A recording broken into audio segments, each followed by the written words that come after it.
What's going on today, YouTubers? Welcome to another edition of Walking Reviews.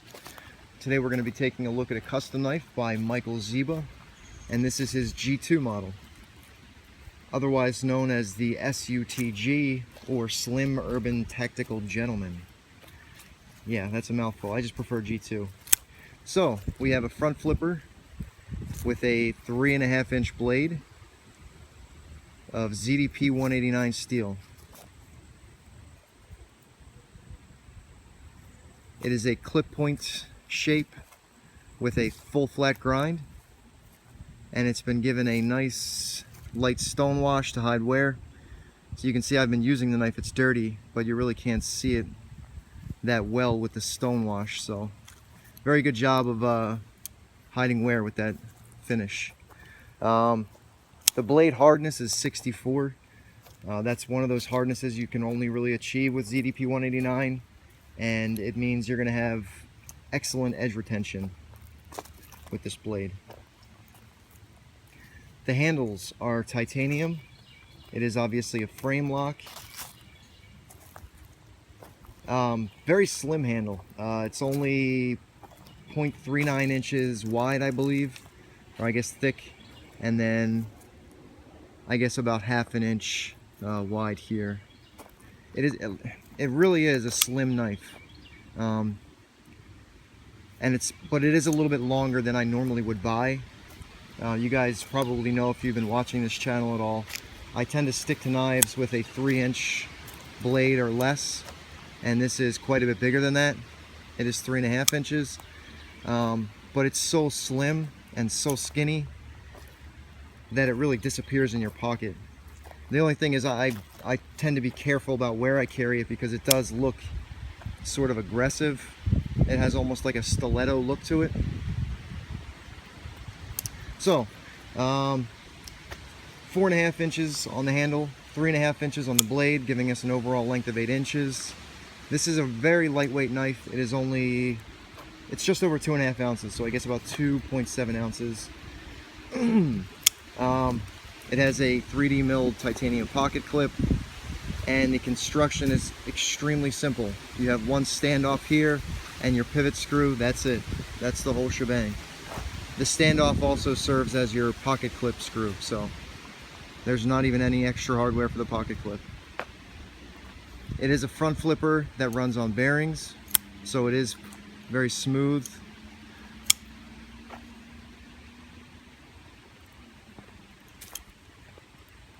The pocket clip does a really good job.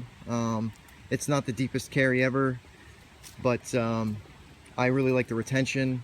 It's not super strong. It's easy to get in and out of the pocket, but I'm not worried about anything like falling out. So let's jump into the good and the bad here. The good, extremely slim knife, very lightweight.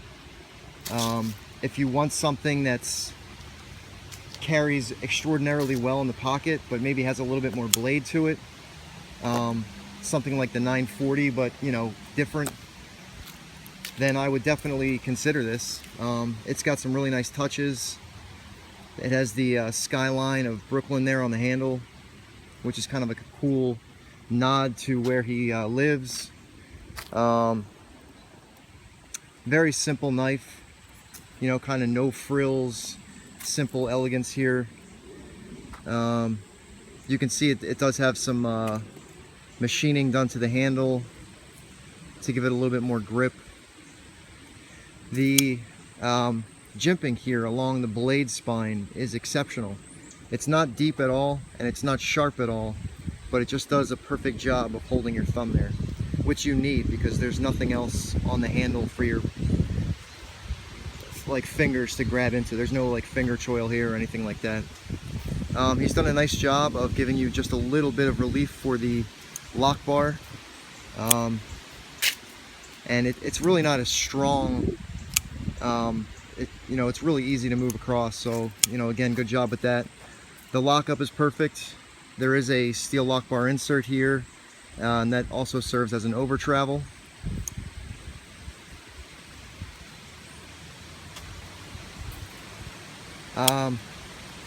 Yeah, just it's a really smooth knife.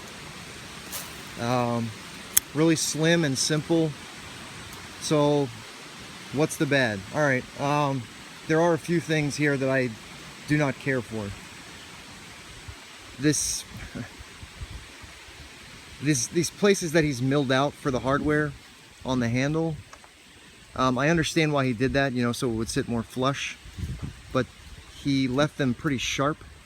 So if I wanted to slowly roll the knife open, that edge right there catches my thumb, and it's uncomfortable. Also, where is it? He did the same thing on the bottom here, and when you're going to pull this knife out of your pocket, a lot of times your thumb will rub against that, and it is, like I said, it is pretty sharp.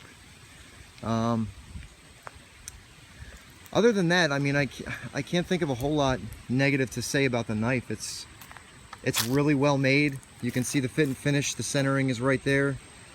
Maybe like a millimeter or so off, but nothing like drastic. It's really well made. Once you get used to the way he does his front flipper, it's really smooth and fast.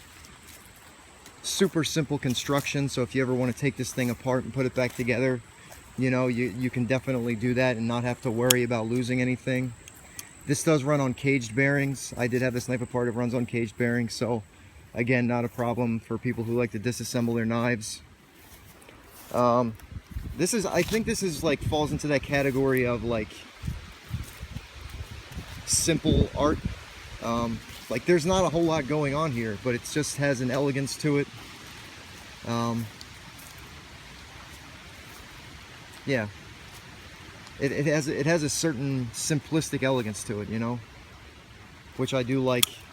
I don't carry this knife a lot because of the size, unfortunately. But if you're a guy who likes or doesn't mind knives that are a little bit bigger, then this is definitely something I would check out. It's not cheap. This will run you right in about in the range of like a nice Sabenza, so right in like that $500 range. And for something this simple, I know a lot of people would probably prefer to spend their money elsewhere, but like I said, if you don't mind knives that are a little bit larger, it's something that's definitely worth checking out. And I know Michael Zieba is a maker that stands by his products, so you know, if you ever had a problem with anything, you can always just send it to him. Alright guys, I'm gonna go ahead and wrap it up. I really don't have much more to say about this. I'll see you on the next one, guys. Take it easy.